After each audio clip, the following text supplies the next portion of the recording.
Hi guys, we're back. Let's see, we have 6 people here. We are back on Gen Z Mom Pod, guys. We are back. Can you hear me? I'm just gonna assume it's live. I don't know what else to do. I don't know. I can't see. Maybe I should have researched this before I come by. I should have really look up if I saw the settings were before me come here. But anyways, I really want to jump here for welcome everybody. Welcome back to the channel if you're new to the channel. Again, I have a lot of jottings down here what we talk about today. Gen Z Mom Pod, right, derived from me, right? Gen Z Mom Pod is my doing.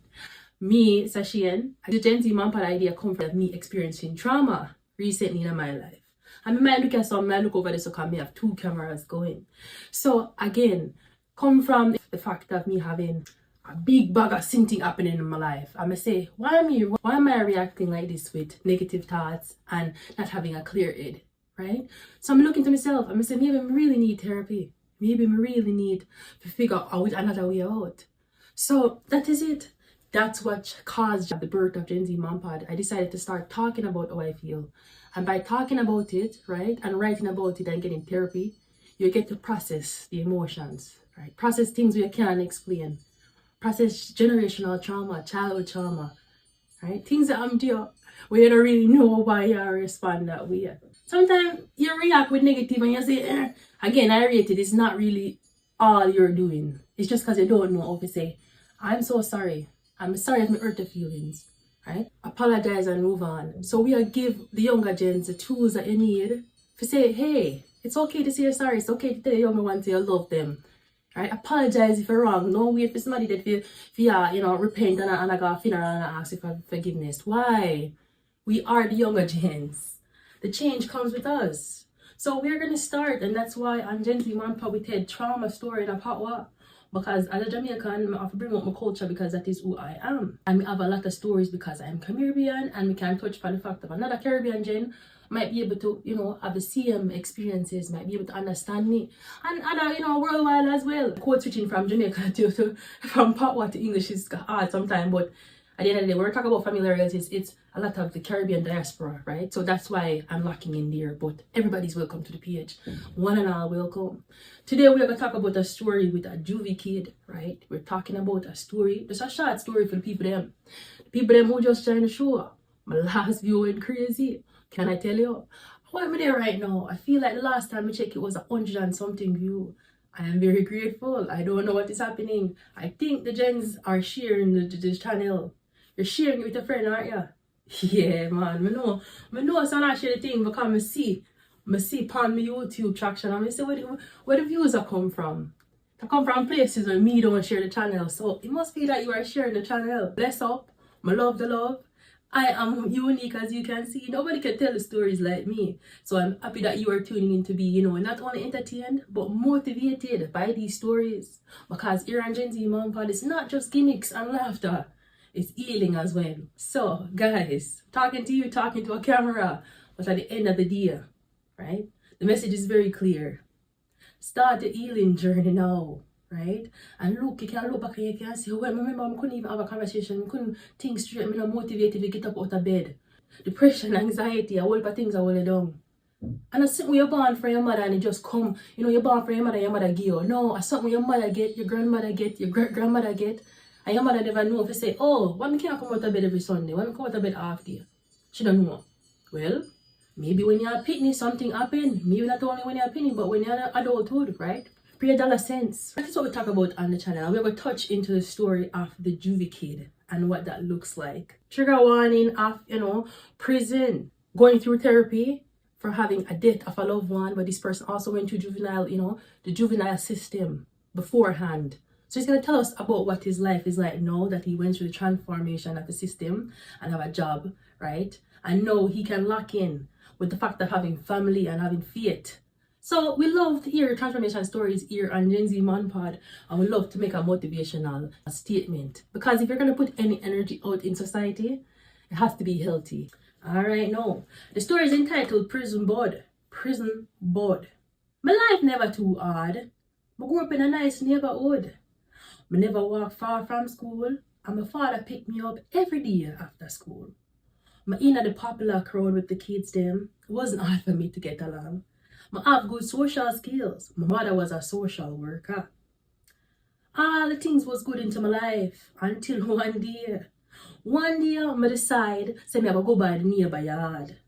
I went by the neighbor yard as normal. It is where my mother told me to go after school. Sometimes I go there and I kick it with them kids. We go by the river and sometimes we go up a Blue Mountain for ice cream. And normal things that we do every day. Today was a little bit different, right? I push the gate open. Nobody never come. That really startled me because I know that the neighbors them have a dog. A big one too. Last time I checked, I know that he never even cared. So walking into the yard, I already know that it was a big risk. But I call out and I say, who there? Who there? I don't hear nobody answer. So I say, two me for come or if I stay. So I still walk fast. I walk up into the place and I say, Mr. Brian, you there? Mr. Brian, where you there? Shauna there? Because Mr. Brian has a daughter named Shauna and she is my interest. So I walk over there now and hoping to see Shauna. She was not there, nobody answered. Our mother was not there either. Our mother worked the evening shift, right? Our mother was not usually home at this time. Him walk up into the house and him push the door open. Before you know it, and Shauna that him see, well prop up on the sofa, stretch out. He said, what go on now, Shauna, you come back home early from school. She never moved, she never talk. Nobody responded. He walking and him push her. He not really take two twos of the situation. He walk to the kitchen and he pour himself a juice. He says, when you buy tropical rhythm, Shauna, I know she not answer. And that is when he walk over there and see her upon the couch. He push her and he see she a breathe. He don't see nothing go on. He real worried, you know. He call out, he say, Mr. Brian, welcome to your daughter. Welcome to Shauna. Shauna not answer. He start freak out. He move her and he see the blood same time. At that point in time, you know he have to go call for help. You run out of the place and call the next door neighbor. Two twos, the one of the police, them come, ambulance and everybody. Before you know it, it was a big crime scene. Everybody well interested into what happened. What caused us to be here. Nobody could explain it, but the only one that was present. He wonder say if him really give him statement or if him just get a liar. And mother tell him, well, if you not lie, just tell the truth. At the end of the day, he was scared, but him walking and tell them. I come home early and I check up on my girlfriend. You know, I find her upon the couch and she was not alive. It was hard for him to tell them how he find her and how that make him feel. But they never really care. There's no real star system in the Caribbean. There's no pity for weak-hearted.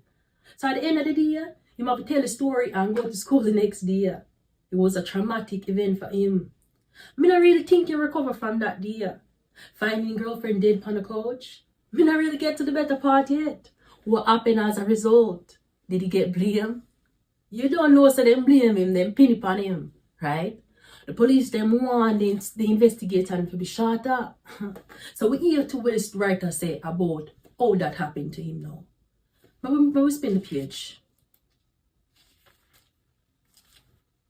The writer explain now.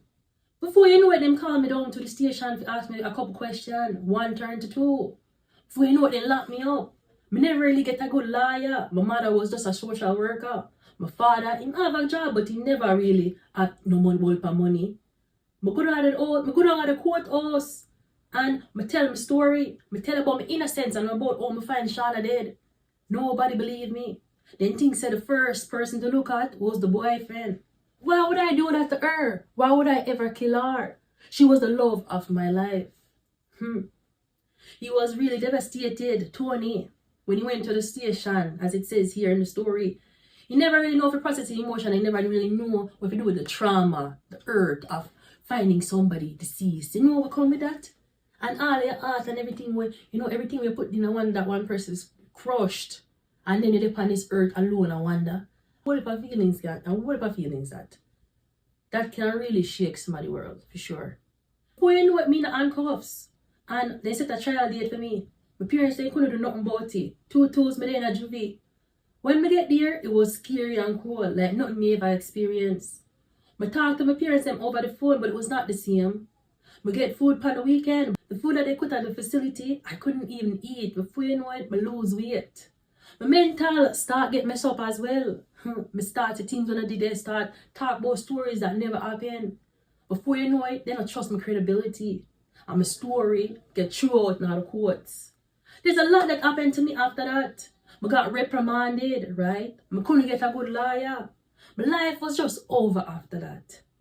Before you know it, I have to spend 5 years in a jail. 5 years I took away from my youth. 5 years for something I could have been doing to make myself elevated.